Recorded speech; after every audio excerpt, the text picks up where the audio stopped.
Okay, welcome back for another deep dive.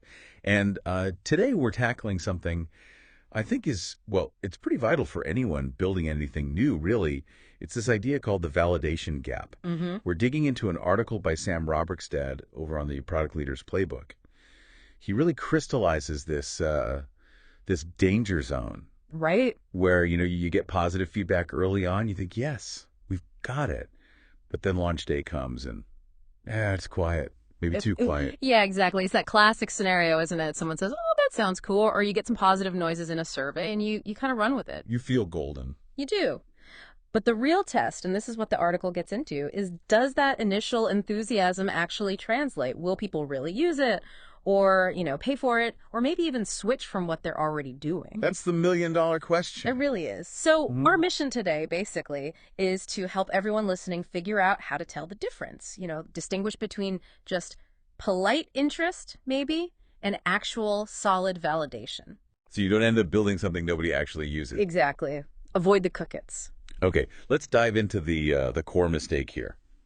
Robert Stad calls it out pretty clearly.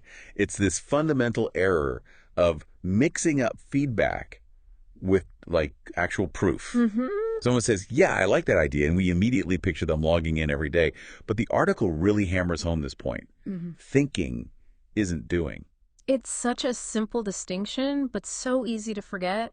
Those positive comments, they're just words. They don't cost the person anything, right? They don't guarantee future action. Right. And we often collect what the article calls signal. Yeah, signal. Like someone says they'd probably use it, or they click around a demo happily, or maybe give you a thumbs up. Yeah, we treat those as green lights. Go, go, go. We do. Right. But the critical point here, and we'll keep coming back to this, is until someone has some skin in the game, until they actually give up something valuable, Yeah. it's mostly just noise. Encouraging noise, maybe? Perhaps, but still noise, not validation. Signal is basically polite interest, costs them zero. Okay, so let's talk about that skin in the game. What does that actually look like in practice? The article gives some really concrete examples that made a lot of sense to me. It's not just saying yes. Exactly. Real validation, true validation, it happens when users actually part with something. It could be their time. It could be money, obviously. It could be effort. Okay. Or even sometimes their reputation. Okay, give me some examples. Sure. So like actually entering credit card details, even if you don't charge them right away, just that act makes them pause and consider, right? It's a hurdle. It is. Or agreeing to join a pilot program that's a commitment of their time and focus. Or recommending your product or idea to a colleague. That puts their own credibility on the line a bit. Ah, interesting. Reputation. Yeah.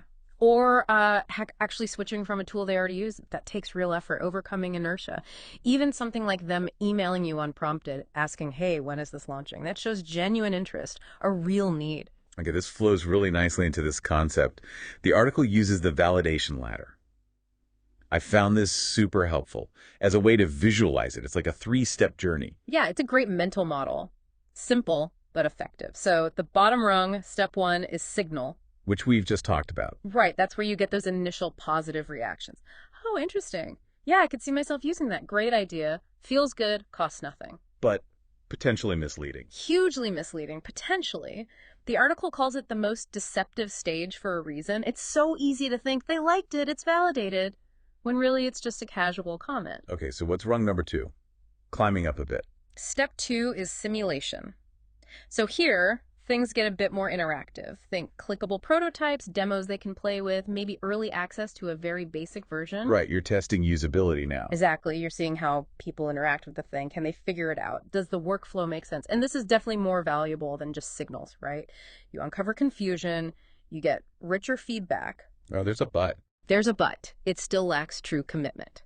They're playing in a sandbox, essentially. There's no real-world consequence for them, no sacrifice. So simulation is about engagement, testing the how, but still not proving the why or the will they. So, yeah, someone might find our prototype super easy to use, but that doesn't mean they'd actually ditch their current spreadsheet hell to use the real product every day. Precisely. Usability does not equal necessity. Smooth interaction doesn't mean sticky product. Which brings us to the top rung, stakes. This is the goal. This is where the magic happens, or rather where the proof lies. This is where users put something tangible on the line. Like we discuss, time, money, effort, reputation. Because they genuinely want or need what you're offering. Their actions show their intent. That's real validation. Okay, got it. Signal, simulation, stakes. So the article that talks about where product discovery often goes wrong, and it seems like it nearly always involves mistaking one of the lower rungs for the top one. That's exactly right. Let's start with that first mistake. Confusing signal for actual demand.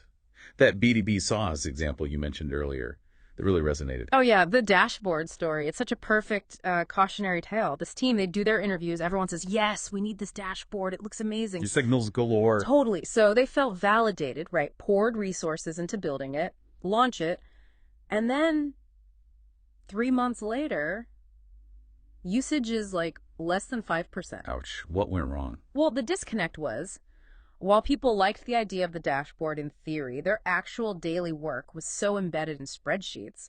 The effort required to change their process, retrain their teams, it was just too high a barrier. So they liked the concept but weren't willing to change for it. Exactly. They got positive signals, yes, but Yeah. they never actually tested the willingness to change behavior, which required real stakes. Big gap. Okay, mistake number 2, the article points out. Mistaking simulation for actual product market fit.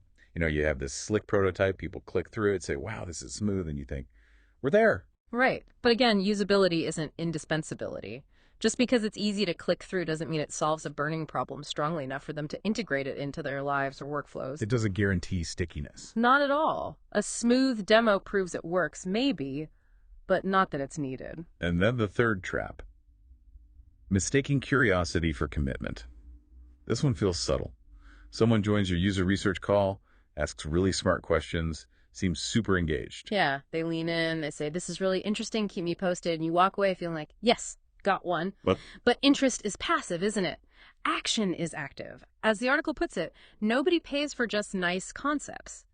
That initial curiosity, while great, doesn't automatically mean they'll sign up, adopt it, or pay when the time comes. It's easy to see how these happen. It's not like people are being malicious, it's just we're misreading the signs. Completely. We're hearing what we want to hear sometimes, or maybe just not probing deep enough to get past the surface level. Sounds good. So the big question then is, how do we actually bridge this gap? How do we climb that ladder effectively and get real evidence?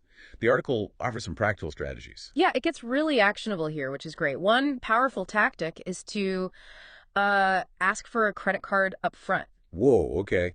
Even if you don't charge. Even if you don't charge immediately, maybe it's for a beta list or pre-order, just the act of asking for payment details forces a moment of truth for the user. Right, like, am I really serious about this? Exactly. If they balk there, that's valuable information. It suggests they might also hesitate when it's time to actually pay for the real product. It introduces friction, but meaningful friction. Creates a micro stake, as the article puts it. I like that. What else? How else can we introduce these little hurdles? Another way is to require effort, not just interest. Don't make it too easy sometimes. Counterintuitive, maybe. A little, yeah. But think about invite-only betas where maybe they have to apply, or mandatory onboarding calls, or even just a slightly more involved sign-up process. People who are willing to jump through a hoop or two, put in that extra bit of effort, they're demonstrating a higher level of commitment, they're more likely to be genuinely invested. So a bit of friction can actually be good. It filters out the casually curious. It can be, yes. It self-selects for people who are more serious. It helps separate, again, that signal from real intent. Interesting. Okay, what about using people we already know or existing users? Definitely. Using referrals as a test of belief is another strong one. Ask your early users or testers, hey, who else do you know who really needs this? Oh, okay. If someone is willing to stick their neck out, basically, and recommend your thing to their network, that's putting their own reputation on the line. That's a powerful signal. Much stronger than just them saying, I like it. Yeah, that makes sense. It's social proof, but also a personal endorsement that carries weight. It definitely raises the stakes for the refer. Absolutely. What other signs should we look for? Like behavioral things? Yeah, tracking unprompted behavior is crucial. Are people reaching out to you without being chased? Instead of you chasing them. Exactly. Are they maybe sharing your early stuff with their colleagues on their own initiative? Are they asking follow-up questions? Proactively checking in on progress. That kind of organic, unprompted interest.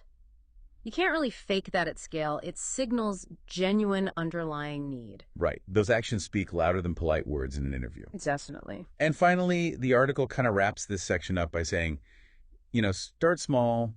You don't need the perfect product, but be really honest with yourself. Constantly ask that question. Yeah, the core question. What are users actually giving up to show they care? What's the stake? Until they've put something real on the line, even if it's just focus time or a Yeah. small bit of effort or reputation, we haven't truly closed that validation gap. We're still working off assumptions, hopeful signals. Pretty much. And the best teams, the ones that consistently succeed, they understand this difference deeply. They know feedback is easy to get, but certainty, that only comes when you see what people are actually willing to do. So it really boils down to that. The next time you hear, wow, that sounds great, maybe the immediate thought shouldn't be validation. But But great enough to do what? exactly. Great enough to sign up for a paid pilot. Great enough to switch from their current tool. Great enough to refer a friend. What's the action? Mm-hmm.